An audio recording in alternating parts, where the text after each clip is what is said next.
Good morning students. बेटा आज हम संस्कृत व्याकरण में वर्ण विचार का एक टॉपिक करेंगे। आज हम वर्ण विचार क्या है, वर्ण विचार के बारे में पढ़ेंगे। वर्ण वर्ण क्या होता है? वर्ण भाषा की सबसे छोटी इकाई जिसके खंड या टुकड़े नहीं किए जा सकते उन्हें वर्ण कहते हैं। जैसे अ, ई, क, ज इत्यादि। क्या है ये वर्ण? क्या है? भाषा की सबसे छोटी इकाई है जिसके हम ना तो कोई खंड कर सकते हैं और ना ही हम कोई टुकड़े कर सकते हैं। वो क्या कहलाती है? वर्ण कहलाती है। उसके बाद आता है वर्णमाला। वर्णमाला किसे कहते हैं? वर्णों के व्यवस्थित समूह को वर्णमाला कहते हैं। वर्णों का व्यवस्थित समूह, कि वर्णों को इकट्ठा करके और एक समूह बनाना, वर्णों के व्यवस्थित समूह को हम वर्णमाला कहते हैं। जैसे क क्या है? हमारा व्यंजन है। फिर अ स्वर है इसमें, तो क और अ प्लस व व्यंजन है, त व्यंजन है और आ स्वर है, तो क्या बन जाएगा? कविता। ये वर्णों का व्यवस्थित समूह है, तो इसको हम क्या कहेंगे? वर्णमाला। जैसे र व्यंजन है, आ स्वर है, म व्यंजन है, फिर अ स्वर है, तो क्या बन गया? राम। तो वर्णों का जो व्यवस्थित समूह है उसको हम कहते हैं वर्णमाला।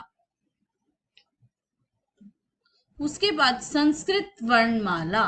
संस्कृत वर्णमाला में दो वो होते हैं। एक क्या होता है? संस्कृत वर्णमाला के दो भेद हैं, एक तो स्वर वर्ण और दूसरा होता है व्यंजन वर्ण।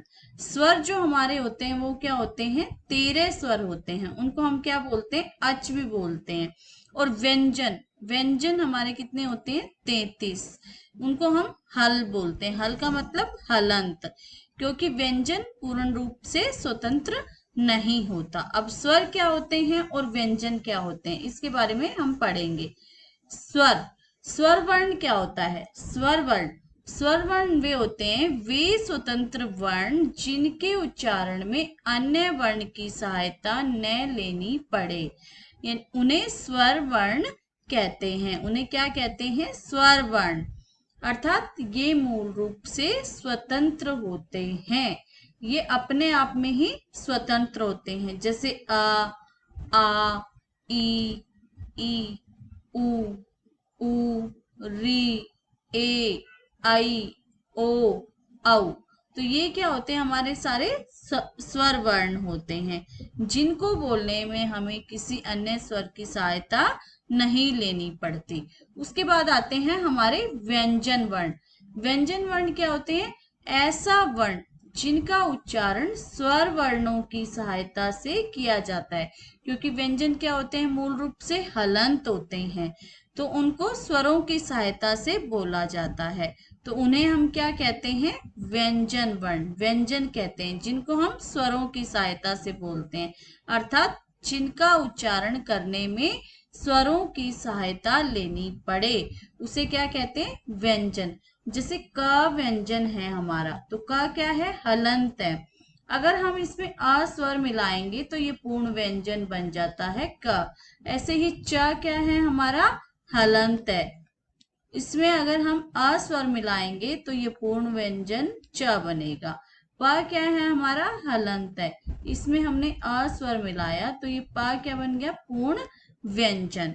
तो व्यंजन क्या होते हैं? मूल रूप से हलंत होते हैं और उनको बोलने में हमें स्वरों की सहायता लेनी पड़ती है। उसके बाद जब जैसे हमने पढ़ा था संस्कृत वर्णमाला में, वर्णमाला के दो भेद होते हैं वर्ण के, स्वर वर्ण और व्यंजन वर्ण। स्वर कितने करे थे हमने? 13 स्वर, और व्यंजन कितने हैं हमारे? 33। अब स्वरों के कितने भेद हैं? स्वर जो है उसके कितने भेद हैं? स्वर के दो भेद हैं, एक तो ह्रस्व स्वर और दूसरा दीर्घ स्वर। ह्रस्व स्वर जो है उसको हम क्या कहते हैं? मूल स्वर कहते हैं। दीर्घ स्वर या संयुक्त स्वर, अब हम इनको पढ़ेंगे। जैसे ह्रस्व स्वर, ह्रस्व स्वर क्या होता है?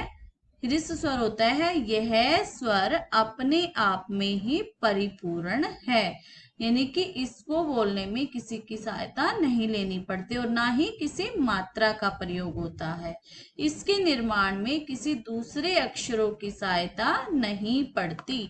जैसे आ में कोई मात्रा नहीं है, ई, उ, री, तो ये क्या है, ह्रस्व स्वर, इनको बोलने में कम समय लगता है। उसके बाद आते हैं हमारे दीर्घ स्वर। दीर्घ स्वर क्या होते हैं, यह स्वर अपने आप में परिपूर्ण नहीं है। इसके निर्माण में दो अक्षरों की आवश्यकता होती है। जैसे आ, ई, उ, री, ए, आई, ओ, औ। तो ये क्या है, इनको बोलने में हमें दो स्वरों की सहायता लेनी पड़ती है। ये अपने आप में स्वतंत्र नहीं होते। जैसे दो स्वर कौन कौन से होते हैं, जैसे आ और आ दोनों मिलकर तब क्या बनेगा, आ। ई और ई दोनों मिलकर क्या बनेगा, ई। उ और उ। आ और ई दोनों मिलकर क्या बनेगा, ए। आ और ए, आई। आ और ओ, ए और ओ, औ। तो इसमें क्या है, हमें दो दो स्वरों को मिलाना पड़ा है। तो दो दो स्वर जब हम मिलाएंगे तो ये क्या बनेंगे, दीर्घ स्वर। दीर्घ स्वर एक स्वर से नहीं बनता है, दो स्वरों के मेल से बनता है दीर्घ स्वर। उसके बाद आते हैं हमारे व्यंजन वर्ण।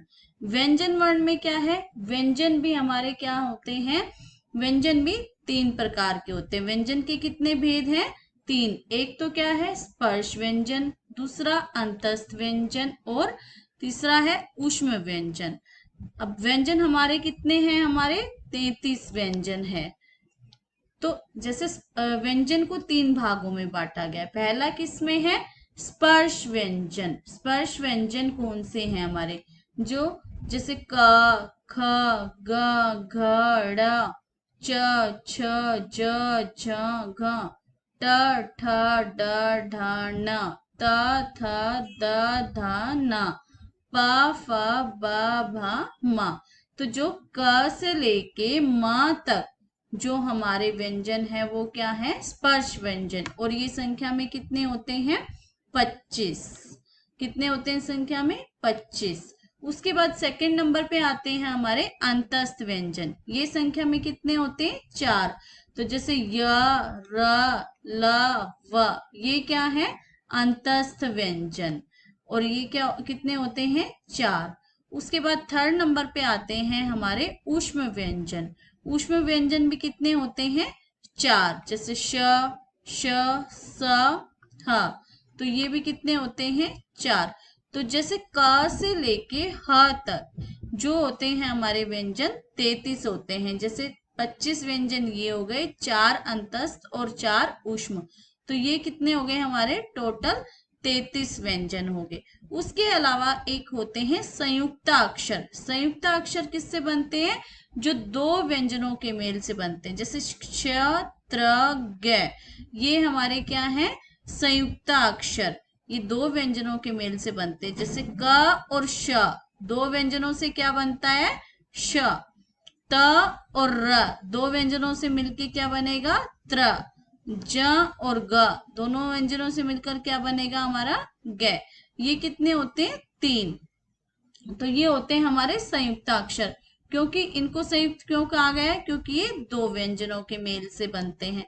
अब स्पर्श व्यंजन क्या होते हैं, स्पर्श व्यंजन क्या होते हैं हमारे, स्पर्श व्यंजन जिनका उच्चारण करते समय हमारी जीभ मुख के अलग अलग स्थानों को स्पर्श करती हो। जैसे हमारी जो जीभ है बोलते हुए वो अलग अलग स्थानों को स्पर्श करती है। तो जब हम क से म तक के व्यंजन बोलते हैं तो हमारी जीभ क्या है, अलग अलग स्थानों को स्पर्श करती है, तो वो क्या होते हैं, स्पर्श व्यंजन। उसके बाद सेकंड नंबर पे था हमारा अंतस्थ व्यंजन। अंतस्थ व्यंजन क्या है, ऐसा वर्ण जो स्वरों और व्यंजनों के बीच में पाए जाते हैं उन्हें अंतस्थ व्यंजन कहते हैं। उन्हें क्या कहते हैं? अंतस्थ व्यंजन, जो स्वर और व्यंजन के बीच में पाए जाते हैं। उसके बाद 3rd नंबर पे आता है हमारा ऊष्म व्यंजन। ऊष्म व्यंजन ऐसा वर्ण जिनके उच्चारण के समय मुख से गर्म वायु निकलती है, यानी कि जब हम इनको बोलते हैं तो हमारे मुख से गर्म हवा निकलती है, तो उसे क्या कहते हैं? ऊष्म व्यंजन। उनको क्या कहते हैं? ऊष्म व्यंजन। जैसे श, श, स, ह, जब हम इनको बोलते हैं तो हमारे मुख से गर्म हवा निकलती है, इसलिए इनको क्या कहते हैं? ऊष्म व्यंजन। उसके बाद संयुक्ताक्षर जो हमने पढ़ा था, संयुक्ताक्षर क्या है? ऐसा वर्ण जिनका निर्माण 2 अक्षरों से मिलकर बना है। 2 अक्षरों से मिलकर बना है, उन्हें क्या कहते हैं? संयुक्ताक्षर वर्ण। जैसे क्ष किससे बना था? श जो हमने बनाया था तो वो किससे बना था? क और श, 2 व्यंजन से मिलकर बना, तो ये क्या बन गया? संयुक्ताक्षर। ऐसे ही हमने त्र किससे बनाया था? त और र, तो ये भी 2 व्यंजनों से मिलकर बना। तो जब 2 व्यंजनों से मिलकर कोई वर्ण बनता है तो उससे क्या कहते हैं? संयुक्ताक्षर वर्ण। उसके बाद एक आता है अयोगवहा। अयोगवहा, अयोगवहा किसे कहते हैं?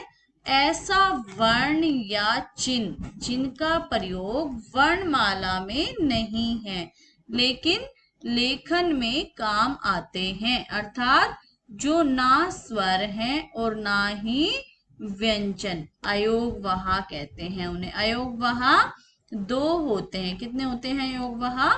2। कौन कौन से? अनुस्वार और विसर्ग। अनुस्वार का जैसे बिंदी है, जैसे अब हमने लिख दिया रग, रग पर हम बिंदी लगा देंगे यहाँ अनुस्वार की, तो क्या बन गया? रंग। ऐसे ही जग, जग पर हम बिंदी लगा देंगे अंग की, तो अनुस्वार लगा देंगे तो क्या बन जाएगा? ये जंग। ऐसे ही विसर्ग, विसर्ग का क्या मतलब होता है? 2 डॉट, 2 डॉट, इससे क्या होता है? विसर्ग में ह की ध्वनि होती है। तो जैसे हम ये लिखते हैं प्रातः, प्रात लिख के हमने यहाँ आहा विसर्ग लगा दिए, तो यहाँ क्या ध्वनि हो जाएगी? प्रातः बोला जाएगा इसको।